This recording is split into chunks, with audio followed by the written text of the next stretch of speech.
Now then, welcome to the video. I'd like to say a big thank you to all our likers, watchers, subscribers and commenters.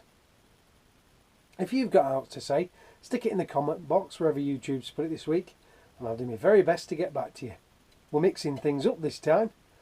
Last time we showed you the end of our journey home. Yes, we made it onto Lancaster Canal and managed to get a bit of cruising in just before they started all the lockdowns.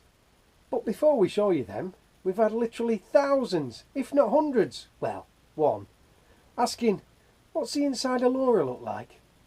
So, without further ado, for all you nosy parkers, dedicated followers, here's a walkthrough of our Narrowboat Laura. Let's have a look at where we went. Okay, we've had pointy screwdriver, upgraded pointy screwdriver, and today I thought I'd bring out the trusty old pointy screwdriver pencil. There we are. Right, today we're starting here at the front or bow of the boat. We're travelling through the well deck, the galley, into a bit here where we can't really name, through our saloon, making a pit stop at the off-corridor bathroom, and then finally making our way into the bedroom, through the engine room, and onto the back deck and the view. Right, let's crack on. Let's start from the outside. Here is Narrowboat Laura. She's a 45-foot trad stern narrowboat.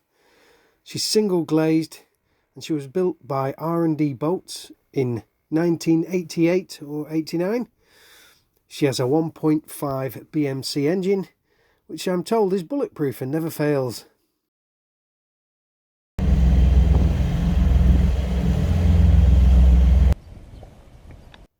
The paint was done by a fella called Tony, and I'm reliably told he was colourblind. He did a pretty good job, I reckon. The original owners kept her moored on the River Nene up until 4 or so years ago. I'm not sure who had her next, but we bought her from Wilton Marina. Here's the front of the boat, or bow. In this little locker here we pile the gas bottles up. We've put hose pipes, sweepy brushy things and all that sort of stuff. The well deck houses are wood, coal, anchor and chain.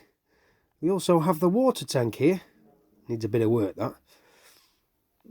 And through these double doors with attractive brass vents is the innards of Laura.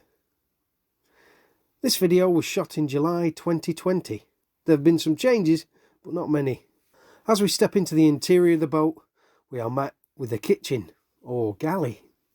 On the port side of the boat we have a double cupboard in which we keep our foodstuffs and some clothes, etc. Next to that is a low cupboard with storage for bits and bobs and tools, etc. And on top is a prep area we use it for, or where we put our slow cooker.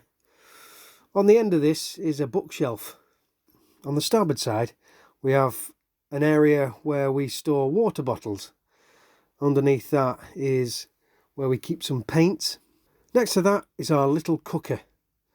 And above that we have a cupboard, top cupboard, which we put in all our crockery and glasses. Carrying further on we have the fridge, which runs on 240 electric, gas or battery. And above the fridge is a little prep area. Then we have the sink with a drainer, which is on top of another double cupboard where we keep our bowls and pans, things for baking, etc. Moving on out of the galley, on the port side we have a small little table with a drawer for more bits and bobs. The starboard side has our main and only source of heating in the boat, a Villager multi-fuel stove.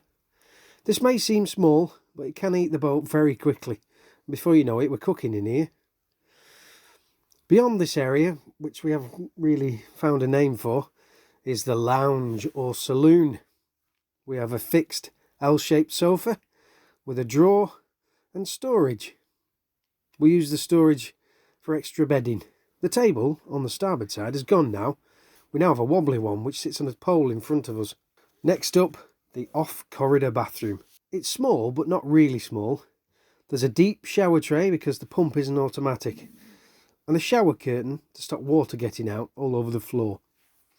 On the port side is a cupboard which houses the pump and plumbing and some of our bathroom necessities. On top is the sink with wobbly taps, and above that on the wall is a vanity unit. The toilet we use is a cassette toilet. We keep the spare in the shower, well, only the empty one. We were going to get a compost toilet, kind of glad we didn't now. Carrying on down the boat is their bedroom. We have 2 drawers under the bed and a cubbyhole for bigger stuff. You can also move the mattress to get to a storage area. We put our suitcases and things in there. Also under that bit is the hot water tank, or the hot water tank. Up the steps and we're into the beating heart, well sometimes, of Laura. Here I keep all the tools and liquids needed to keep our engine limping along. On the starboard side we have a cubbyhole where I keep the leads, tools and other things like that. There's also a bit of ballast in there. All these deck boards can be removed to allow access. So can the metal framing. On the bulkhead wall is the electric control panel with all the fuses and switches. To the port side are the batteries. We're getting some more of them. The engine sits in the middle of the engine bay. And there's the prop with the stern gland. Just past there is the weed hatch. The only access to this area is from the engine room. And it's stuck at the moment, so I'm not faffing with it till the weather's better. To all those that asked, that's the reason I took a dip at Tarleton in the canal. Finally, we're on the back deck with the tiller arm and the view.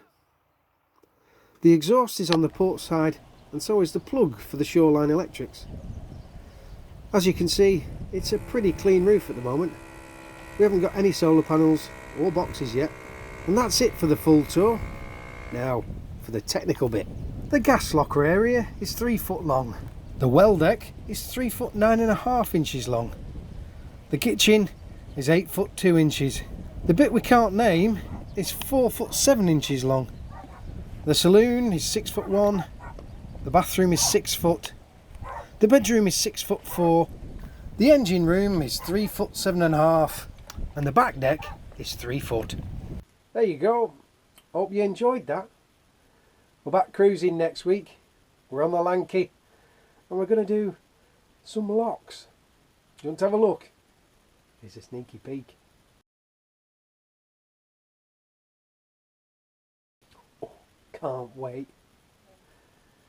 If you enjoyed this video, give us a like. Subscribe if you want to see more. And if you click that little bell icon, YouTube will mind you next time we release one. Well, that's everything on my list. I reckon we'll call it a draw for this one. Till next time.